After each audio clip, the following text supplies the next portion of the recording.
दहशतगर्द तंजीम जमात अल अहरार के पस परता अफगान तालिबान रजीम के शवाहिद सामने आ गए। सिंध रेंजर्स कैंप हमले में मुलविस जख्मी दहशतगर्दों के होशरुबा इंकशाफात आख्या कि इसका नाम उस्मान है। अफगानिस्तान के इलाके जलालाबाद तो आया है। 7 दिहाड़ पहले बाजोड़ के रिहायशी अब्दुल हादी को लाए। अफगानिस्तान में खुद को जैकेट ते दूजे ट्रेनिंग कारी उमरकारी ने दी। दहशतगर्द जानान ने रेंजर्स के कैंप से बम सुटिया।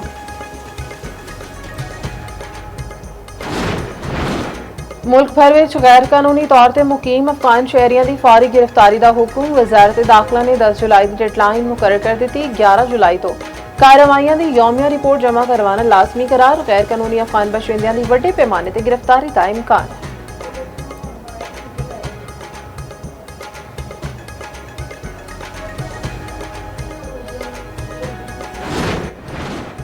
अमरीका ते ईरान का एक दूजे ते हमले रोकने ते इत्तेफाक। अमरीकी न्यूज़ वेबसाइट एक्सियोस का दावा। रिपोर्ट के मुताबिक दोनों मुल्क इस हफ्ते दोहा विच मुज़ाकरात करने ते मुत्तफिक।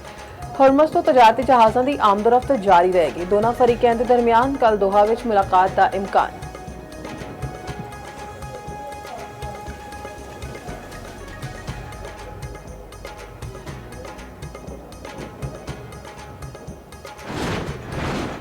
ते पंजाब भर में बारिश बरसाने वाला सिस्टम कल पाकिस्तान में दाखिल होएगा।